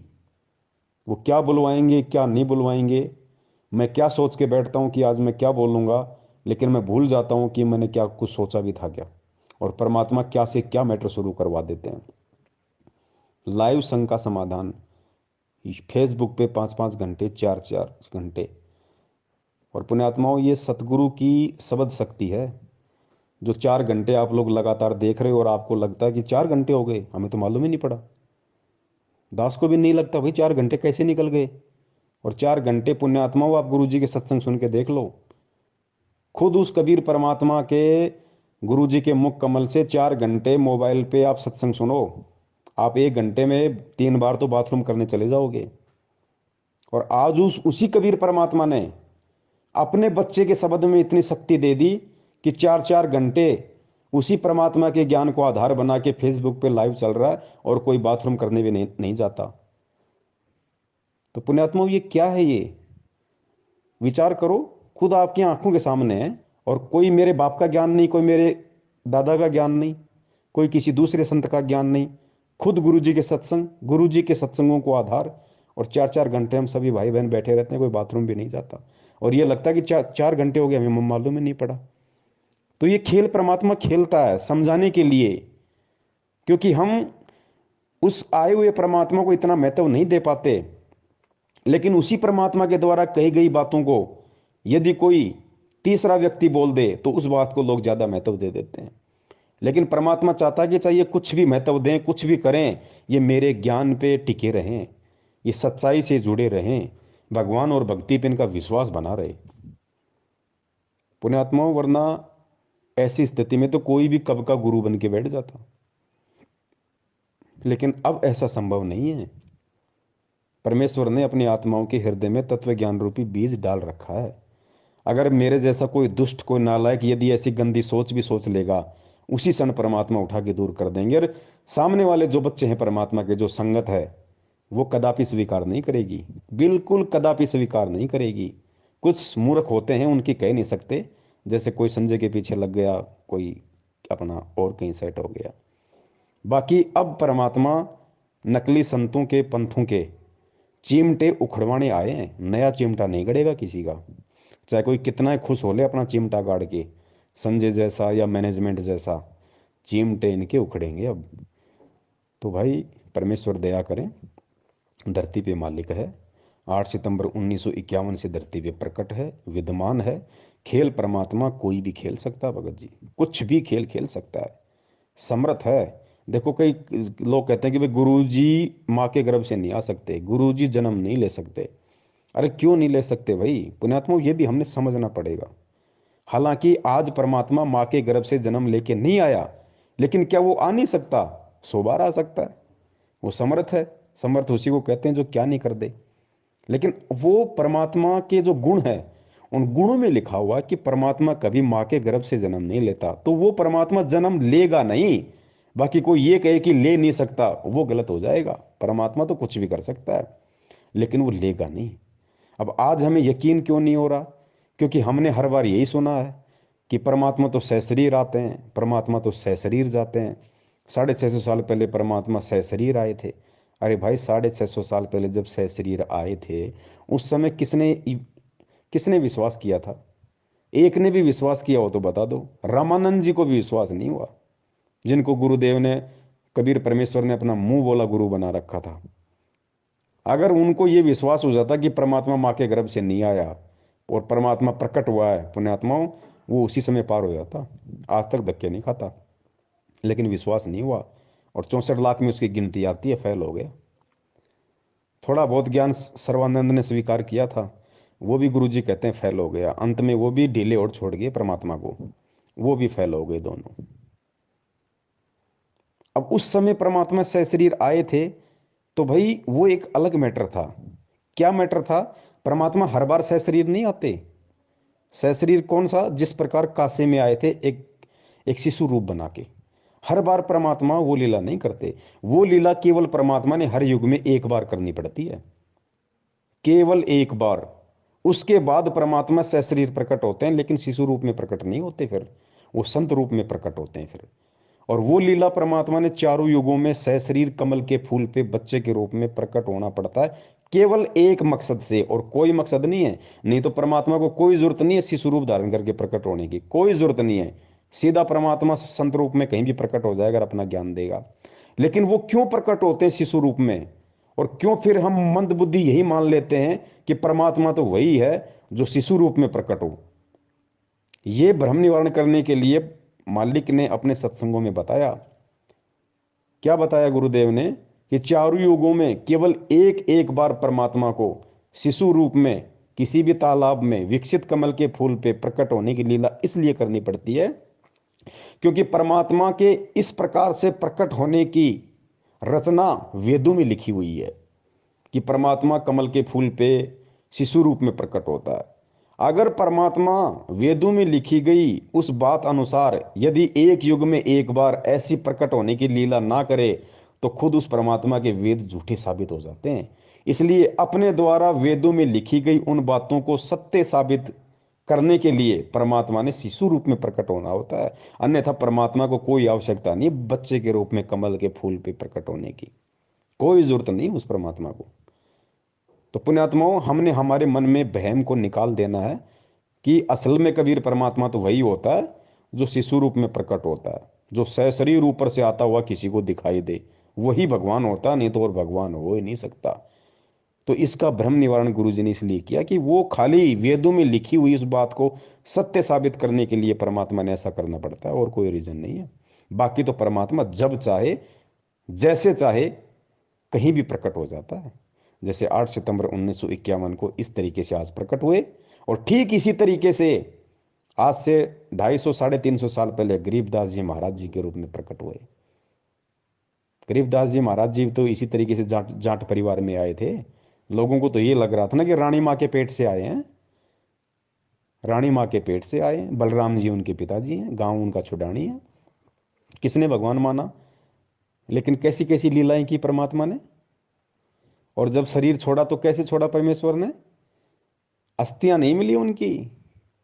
बाद में रोए गांव वाले परिवार वाले, ओहो ये तो भगवान थे, इनका तो तेज पुंज का शरीर था, इनका तो शब्द स्वरूपी था, उनकी अस्थियां नहीं मिली।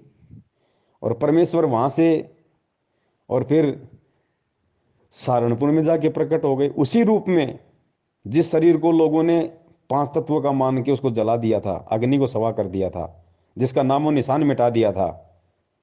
उसी शरीर में, उसी उम्र में, जिस उम्र में परमात्मा ने छुड़ाने में अपना शरीर छोड़ा था, उसी उम्र में उसी रूप में परमात्मा सहारनपुर में प्रकट हो गए। और 35 साल तक चिड़ी के बाप को हवा नहीं लगी कि गरीबदास जी महाराज जी वहां हैं। और जैसे 35 साल बाद उन्होंने सहारनपुर में वो शरीर छोड़ा, उसके बाद जब वो सहारनपुर वाले वहां गए कि भाई उनको बता तो दें महाराज जी ने शरीर छोड़ दिया, भाई अंतिम संस्कार यहाँ करें या वहां लाएं छुड़ानी में। तो गुरु जी बोले, वो जब वहां गए तो लोगों ने कहा भाई तुम क्या बात कर रहे हो, महाराज जी तो 35 साल पहले शरीर छोड़ गए, ये देखो इनका ये बना हुआ है, इनका ये स्थान बना हुआ। तब लोगों की आंखें खुली, भाई ये तो परमात्मा था, भाई ये तो कुछ भी लीला कर सकता है। तो पुण्यात्माओं, धोखा मत खाओ, वही कबीर परमात्मा या वही गरीबदास जी महाराज आज हमारी आंखों के सामने हमारा गुरु बन के बैठा हुआ है। क्या हम भी इनको उसी समय परमात्मा मानेंगे जब इनकी अस्थियां नहीं मिलेंगी, या ये कहीं और जगह हो जाएंगे प्रकट, या वैसे ही कोई खेल करेंगे शरीर छोड़ने के बाद, क्या तब ही हम इनको परमात्मा मानेंगे? लेकिन उस समय मांगने का फायदा क्या? अरे उस समय भगवान मानने का फायदा क्या फिर, जब हमारे हाथ से ही डोर निकल जाएगी। आज उनका छुड़ाने में मंदिर बना हुआ है, आज लोग उनको परमात्मा मान के पूज रहे हैं, लेकिन फायदा क्या?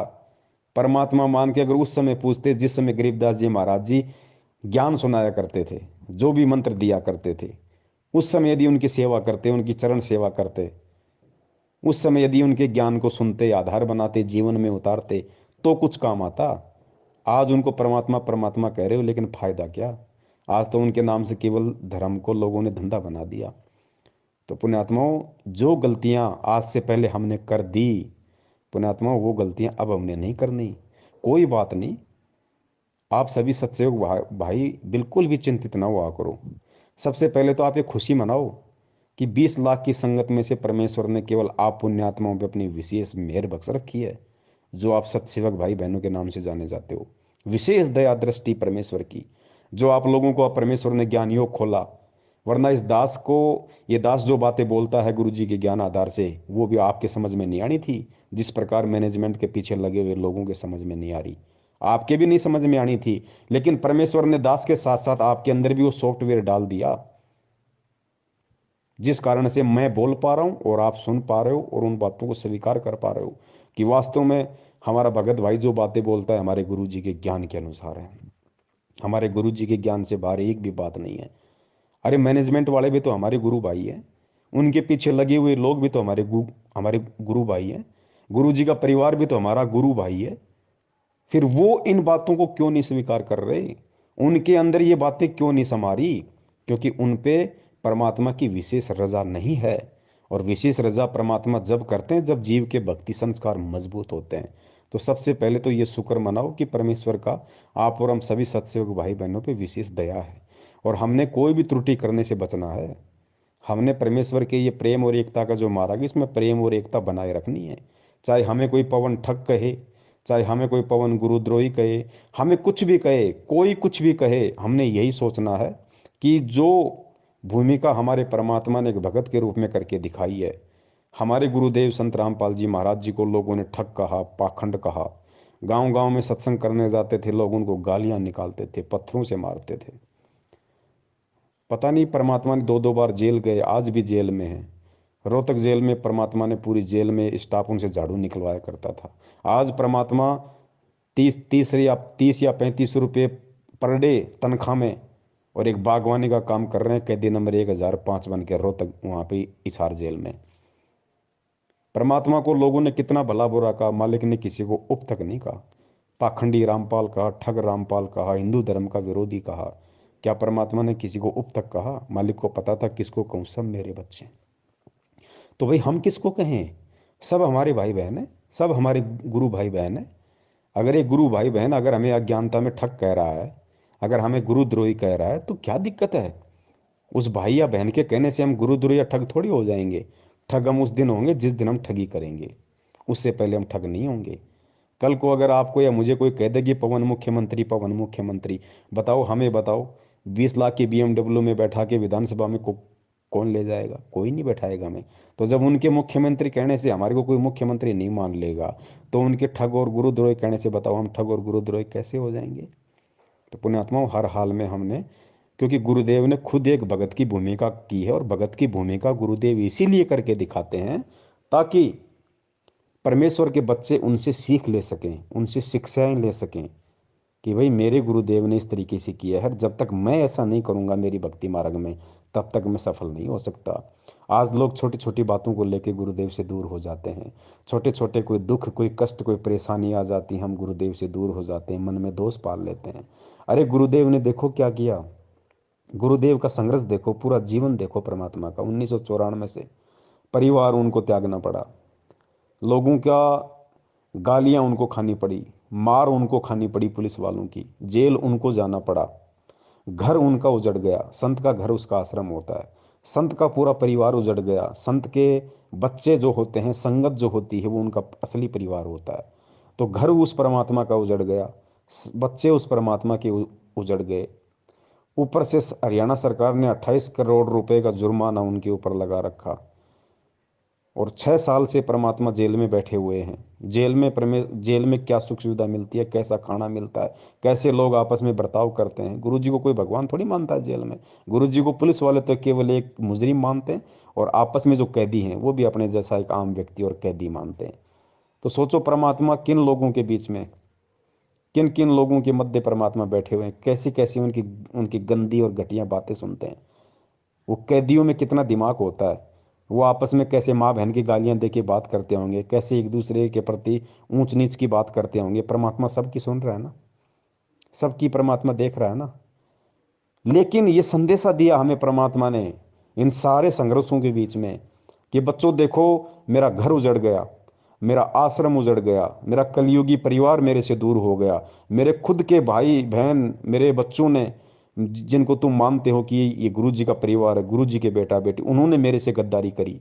आज मेरा परिवार मेरे आदेश की आड़ में मेरे असली बच्चों को लूट रहा है, संगत को लूट रहा है, दान के नाम पे लूट रहा। दो दो बार मैं जेल गया, मेरा आश्रम उजड़ गया, 30 बार मेरा रिमांड हुआ।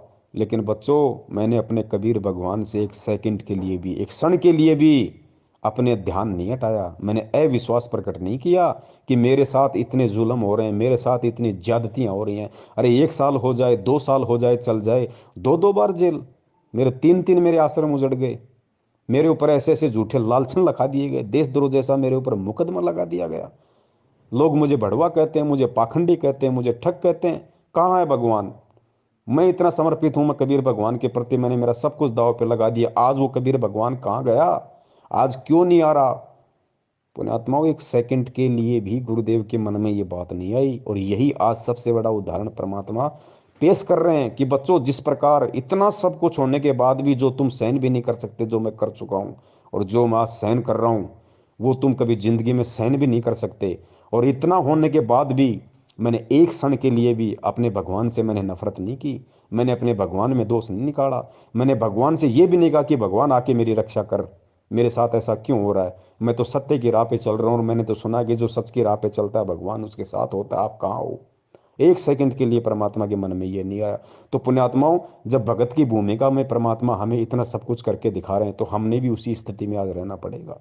आज चाहे हमारा हाथ कट जाए, चाहे हमारे दोनों पैर कट जाए, चाहे हमारी जुबान कट जाए, चाहे हम बिल्कुल निर्धन हो जाएं, हम दरिद्र हो जाएं, आंखों के सामने बेटा मर जाए, बेटी मर जाए, माँ मर जाए, बाप मर जाए, परिवार उजड़ जाए, कैसे भी हमारे को चाहे हाथ में कटोरा लेके रोड पे भीख मांगनी पड़ जाए, अंतिम समय तक चाहे हमारे को ये क्रिया करनी पड़ जाए, 2 साल नहीं, 10 साल नहीं, अगर 50 साल का जीवन है और कल हमारी मौत होनी है, और कल की मौत के 1 सेकंड तक यदि हमारे हाथ में कटोरा है, वो दुर्दशा है, और यदि हमें गुरुजी का नाम मिला हुआ है, तो ये गुरुजी उदाहरण पेश कर रहे हैं कि बच्चों, उस समय तक भी तुम्हारे अंदर मेरे प्रति, अपने गुरु के प्रति जरा सा भी विक्षेप नहीं आना चाहिए कि गुरुजी कहाँ है, भक्ति कहाँ है।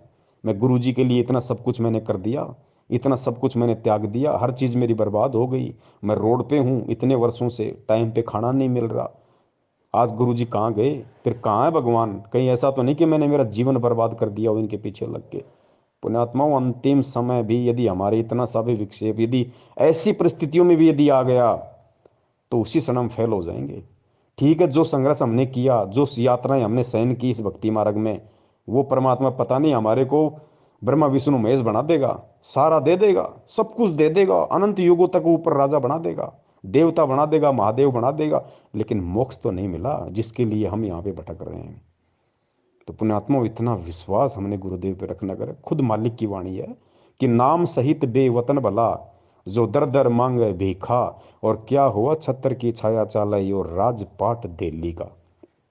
पुण्यात्माओं, गुरुदेव ने यहाँ तक कह दिया कि बेटा, अगर तेरे पास मेरा नाम है, तू यदि मेरे शरण में है, और यदि इस नाम लेने के बाद भी अगर ऐसी कोई नौबत आ गई कि नाम सहित बेवतन भला, अगर तेरे को देश निकाला दे दिया, तेरे ऊपर देशद्रोह का मुकदमा भी लगा दिया, नाम सहित बेवतन भला, जो दर दर मांगे भीखा, अगर तेरे को हाथ में कटोरा लेके दर दर भीख मांगने की भी तेरे को नौबत आ गई, तो कहते हैं यो राजपाट, क्या हुआ छत्र की छाया चाला, यो राजपाट दिल्ली का। तो अपने आप को किसी राजा से भी, जो 24 घंटे ऐसो आराम में रहता, उससे भी खुश नसीब मानना, अगर नाम तेरे पास में है, चाहे भीख मांगनी पड़ जाए। पुण्यात्मा, बहुत ही ये रेयर समय है, इसको बोलते रेयर समय, ये दोबारा नहीं आता। अनंत युगों में क्या पता कब बिल्ली के बाग का हमारा छिक्का टूटे, तब ये समय हमारा आएगा पुण्य, नहीं तो नहीं आएगा। अब ये बहुर न ऐसा दाव, परमात्मा कहते हैं ना, समझा है तो सिर दर पाव, बहुर नहीं रे ऐसा दाव। अरे जो ऋषि मुनि, जो महात्मा जिनका हम जिक्र सुनते हैं, मार्कंडे जैसे, चुणक जैसे, और भी कितने परमात्मा ने उदाहरण बताए, विश्वामित्र जैसे, जिन्होंने इतने इतने हजारों वर्षों तपस्या की, अपना शरीर गाड़ दिया, सब कुछ दाव पे लगा दिया, किस लिए? केवल परमात्मा के दर्शनों के लिए। उनको मोक्ष का तो पता ही नहीं था, केवल परमेश्वर के दर्शनों के लिए, एक झलक पाने के लिए। और उन महापुरुषों को इतना परित्याग, इतना तप, इतना सब कुछ सहन करने के बाद भी एक सेकंड के लिए दर्शन तक नहीं दिए। इसी कबीर परमात्मा ने, इसी गुरु जी ने, जो आज रात दिन हमारे को दर्शनों के प्याले पिला रहा है, दर्शन तक नहीं दिए उनको। तो पुण्यात्मा, ये कितना बड़ा हमारा सौभाग्य है कि खुद चल के परमात्मा हमें लेने आया है, खुद चल के, वरना परमात्मा को कोई हमारी आवश्यकता नहीं है। गुरुजी कहते हैं कि शीश उपाड़े भुई धरे, ऊपर मचके पाँव, कबीर का घर शिखर में, तेरी गर्ज पड़े तो आव। गुरुदेव ने बताया कि हे नादान आत्मा, हे पुण्यकर्मी आत्मा, सरा अपने भाग्य को, अपने किस्मत को सरा, कि तू कितना पुण्यकर्मी है, जो खुद सतलोक का राजा तेरे लिए स्पेशल चल के आया, स्पेशल। वरना कहते हैं कि शीश उपाड़े भुई धरे, ऊपर मच के पाँव। अगर तू उस परमात्मा को खुश करने के लिए, उस परमात्मा की एक झलक पाने के लिए, अगर तू अपने हाथ में तलवार लेके अपनी खुद की गर्दन काटे, फिर उस गर्दन को अपने पैर के नीचे रखे, कहते हैं शीश उपाड़े भूई धरे, भूई यानी भूमि, शीश उपाड़े फिर भूमि पर धरे, और ऊपर रखे पाव, अपने ही शीश पे फिर तू तेरा पैर रख।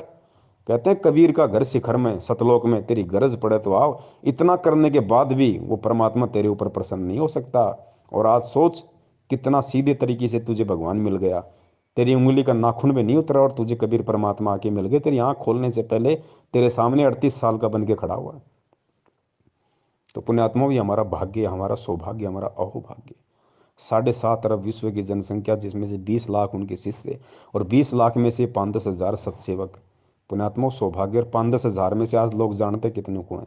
200, 250, 400 को। ये परम सौभाग्य हमारा, ये मौका है पुण्यात्मा, इसको गंवाना नहीं है। अरे कहने को तो दुनिया खुद उस परमात्मा को भी देशद्रोही कह रही है, तो क्या हम भक्ति छोड़ दें, उनमें दोष निकाल लें? अरे उनको तो डबल डबल उम्र कैद होगी, वो तो जेल से बाहर नहीं आने वाले भाई। तो क्या हम अपना विश्वास तोड़ दें? तो कहने दो लोगों को, हमें गुरुद्रोही कहते हैं तो कहने दो, हमें ठग कहते हैं तो कहने दो। एक दिन खुद उनकी जुबान सूख जाएगी, खुद चुपचाप हो जाएंगे। ये विधान है परमात्मा का। लेकिन पुण्यात्माओं, अडिग अटल, गुरुदेव कहते हैं कि संत, सिंह और सूरमा ये सदा आगे को बढ़ते हैं, पीछे मुड़ के नहीं देखते ये। तो पुण्यात्माओं, हम संत भी हैं और हम संत के बच्चे भी हैं, हम सिंह भी हैं और हम सिंह के बच्चे भी हैं, हम सूरमा भी हैं और हम सूरमा के बच्चे भी हैं। ये डबल डबल रोल परमात्मा ने ऐसे दया कर रखी है आप और हमारे ऊपर। मालिक की खुद की वाणी है कि लख भर सूरा जूझ ही, लख भर सावंत दे, और लख भर यति जहान में, तब सतगुरु शरणा ले। आप और हम कौन सी आत्माएं हैं? गुरु जी कहते हैं याद कर लिया करो कभी, अगर मन अगर ज़्यादा दबाव डाल दे और अगर कभी मन में ऐसा कोई दोष उत्पन्न हो जाए ना, तो इन वाणियों को याद कर लिया करो कि मैं कौन हूँ। हनुमान जी जैसे, गोरखनाथ जी जैसे तो हमारे पैर के नाखून के बराबर नहीं है, जिनके लोग घर में मूर्तियाँ बना के पूज रहे हैं।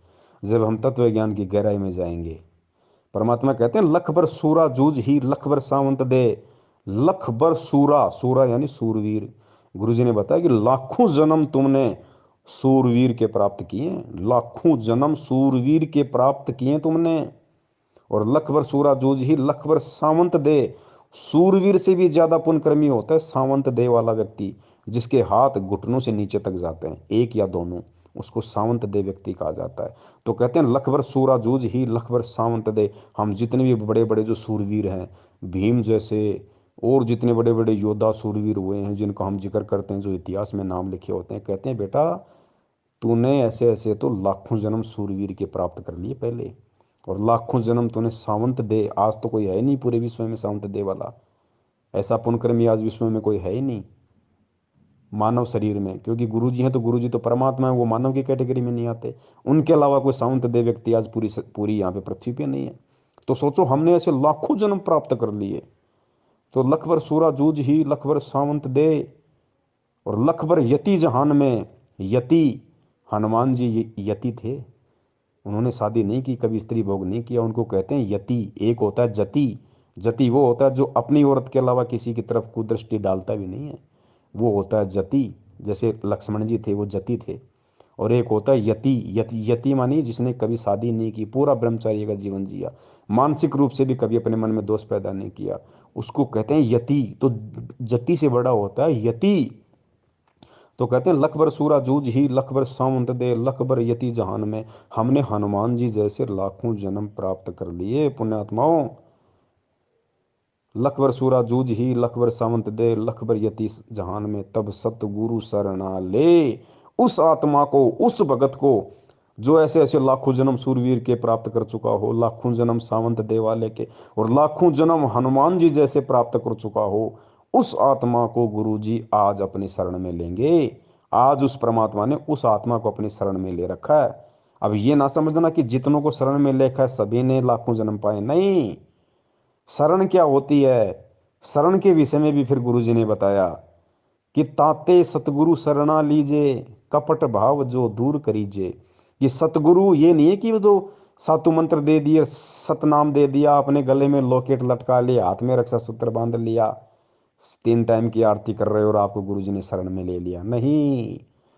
असल में गुरु की शरण क्या होती है, असल में इस वाणी पे कौन भगत खरा उतरेगा? कहते हैं ताते सतगुरु शरणा लीजिए, उसको सतगुरु शरण में लेता है। कपट भाव जो दूर करीजिए, जो भगत अपने दिल से, अपने मन से, अपने आत्मा से, अपने हृदय से ये कपट भाव दूर कर देगा। कौन सा कपट भाव? गुरु को और परमात्मा को दो समझने वाला कपट भाव। कबीर परमेश्वर को, जिस गुरु रूप में वो कबीर परमेश्वर उसको मिला है, यानी गुरु और परमात्मा को दो समझने वाला, जब तक उसके हृदय में, उसकी आत्मा में छल रहेगा, ये कपट रहेगा कि गुरु अलग है, कबीर परमात्मा अलग है। गुरु तो कबीर जी का प्रतिनिधि है, उनका भेजा हुआ संत है, मेरे जैसा इंसान है, माँ के जन्म से माँ के पेट से जन्म लेके आया, बाद में कबीर परमात्मा मिल गए, ज्ञान दे दिया, गुरु बना दिया, नाम देने का आदेश दे दिया। कहते हैं जब तक ये कपट तेरे अंदर से नहीं निकलेगा, जब तक तू उस कबीर को और गुरु को एक नहीं मानेगा कि कबीर के भक्ति मार्ग में कबीर के अलावा कोई दूसरा गुरु होता ही नहीं, हो ही नहीं सकता।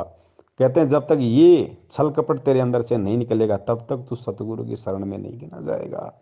और जिस दिन जिस आत्मा के अंदर से ये कपट भाव छल निकल जाएगा, जो बिल्कुल परमात्मा और सतगुरु में कति एक समानता, गुरु जी कहते हैं ना, गुरु गोविंद दो नहीं भाई, और दो समझे वो दो जग जाई, वो नरक में जाता है।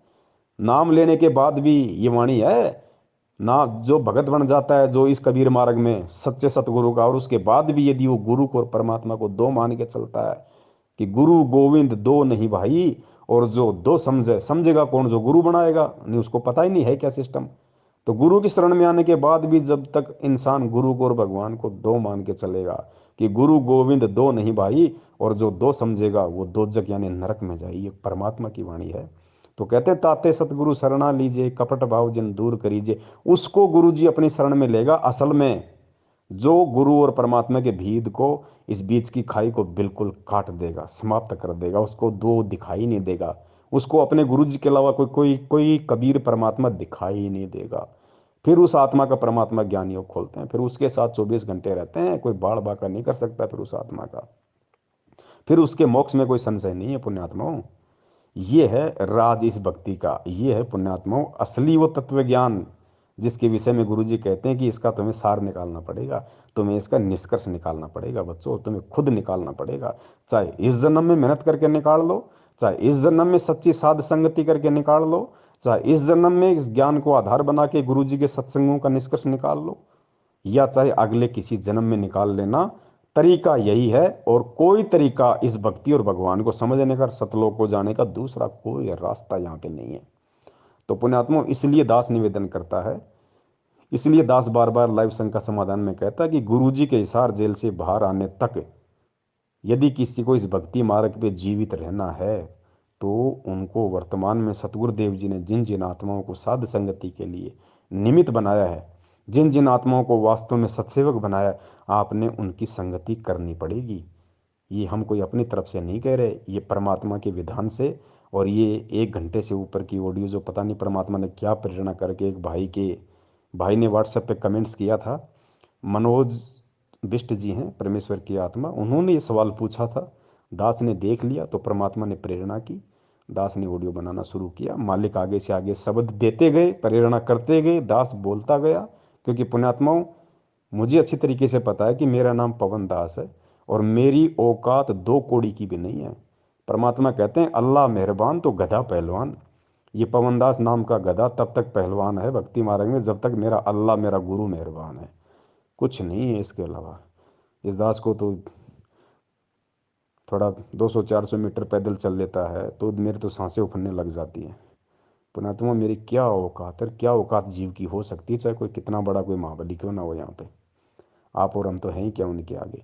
इसलिए पुण्यात्माओं साध संगति से जुड़े रहो, परमेश्वर के ज्ञान को आधार बना के चलते रहो।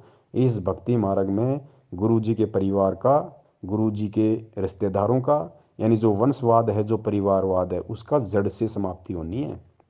ये सबसे बड़े दुश्मन होते हैं परमात्मा के, सबसे बड़े दुश्मन। ये ज़्यादातर संगत को लेकर डूबते हैं। परमात्मा ने इनका सत्यानाश करना, ज्ञान आधार से, मारना नहीं है परमात्मा ने। मरेंगे तो अपने कर्मों से मरेंगे, क्योंकि खुद परमेश्वर की वाणी है कि राम किसी को मारे नहीं, मारे तो हत्यारा राम।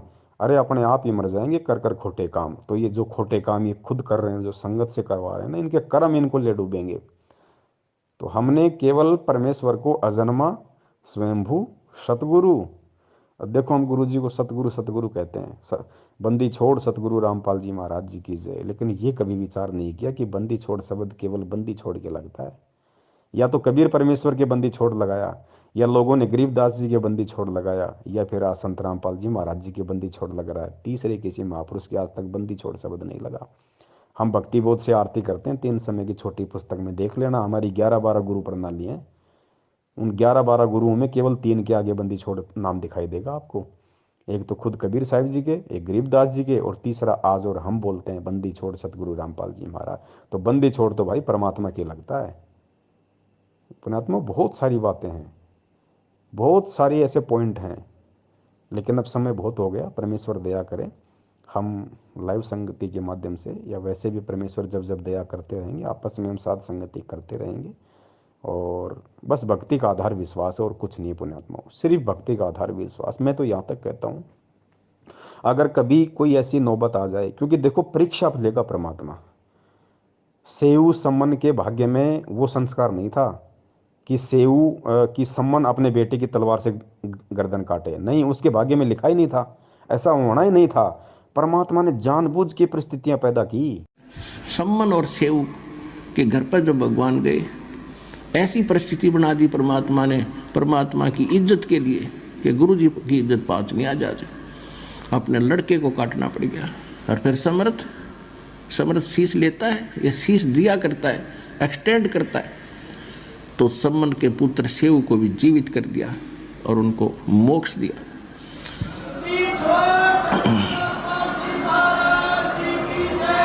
तो इसको कहते हैं नुक्ते ऊपर रिझ जाएगा रे, करोड़ कर्म जल जाए तुम्हारे। फिर हमारी एक गलती है जो सम्मन ने कर दी। उसने क्या गलती की? उसके मन में एक बात बैठ गई कि हे परमात्मा, मैं धनी होता तो सतगुरु की सेवा के लिए मुझे अपना बालक काटना नहीं पड़ता। अब लड़के की गर्दन काटना ये छोटी बात नहीं। और काट दी, फिर उसके बाद उसके दिल में ऐसी ठेस लगी कि ये मैंने क्यों करना पड़ा, कि मेरे पास धन नहीं था। अब वो धन न मांगता रहा, परमात्मा ने उससे जीवन में एक नंबर का सेठ बना दिया। लेकिन सेऊ और उसकी मां ने की, उनको ज्ञान गजब का समझ में आ गया था, वो तो पार हो गए।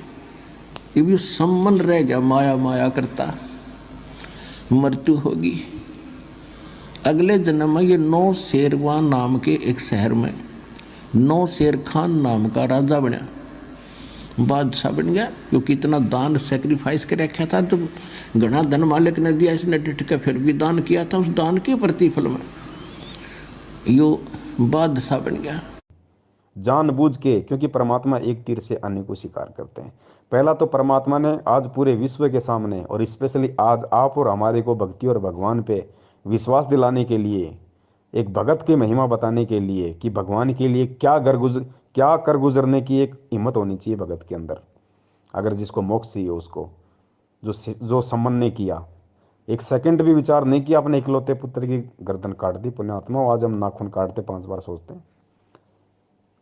तो परमात्मा ने आज के लिए उदाहरण बनाना था।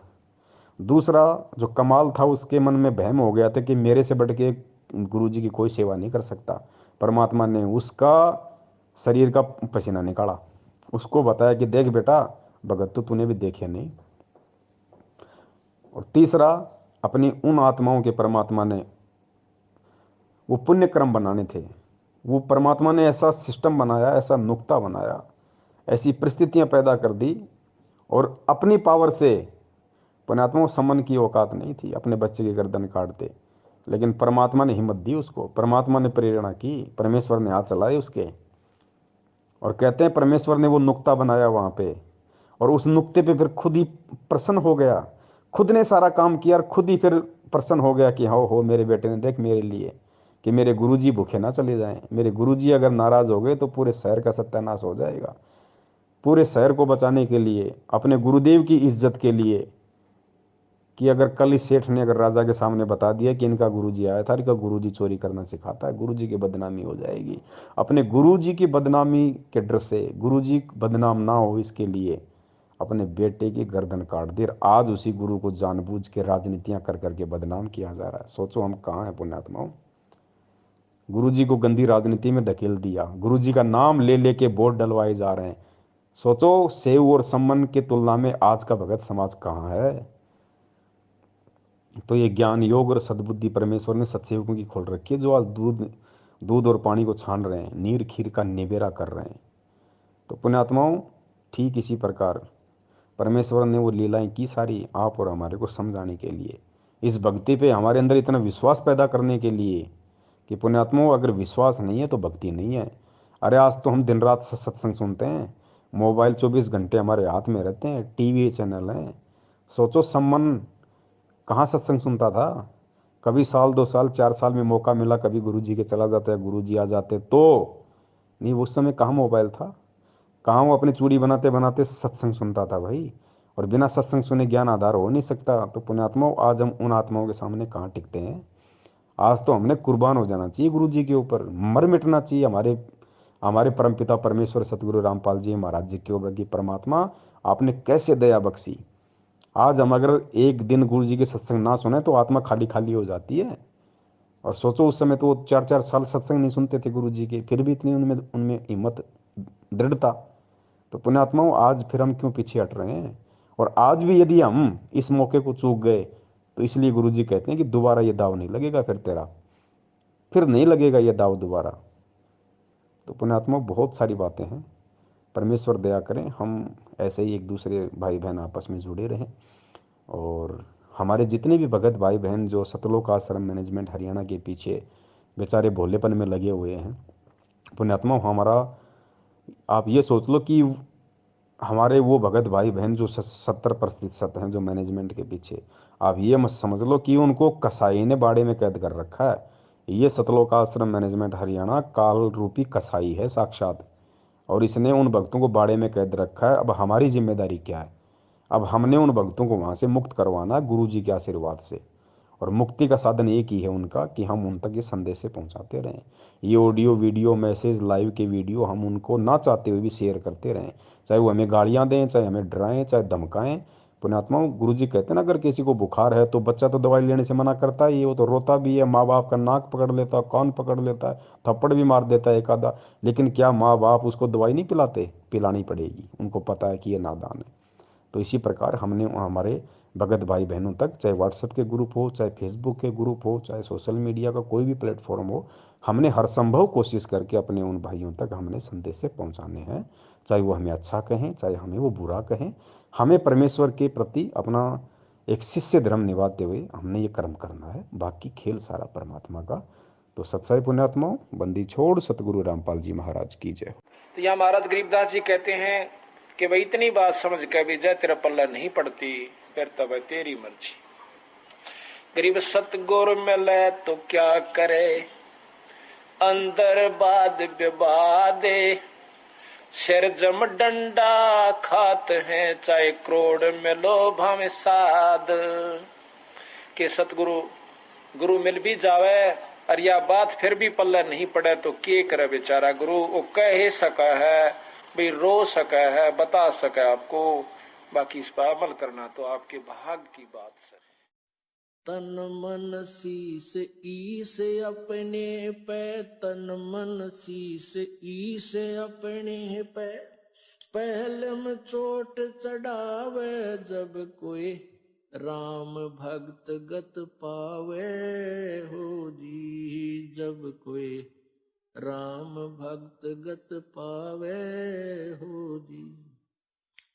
तन मन शीस ईस अपने पे, तन मन शीस ईस अपने पे, पहलम चोट चढ़ावे जब कोई राम भक्त गत पावे हो जी। जब कोई राम भगत गत पावे हो जी।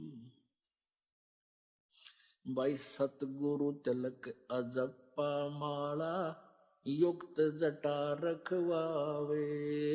सतगुरु तिलक अजप्पा माला, युक्त जटा रखवावे। जत को पीन सत का चोला, भीतर बेख बनावे जब कोई राम भगत गत पावे हो जी। जब कोई राम भगत गत पावे हो जी। भाई लोक लाज मर्याद जगत की, तरण ज्यों तोड़े बगावे।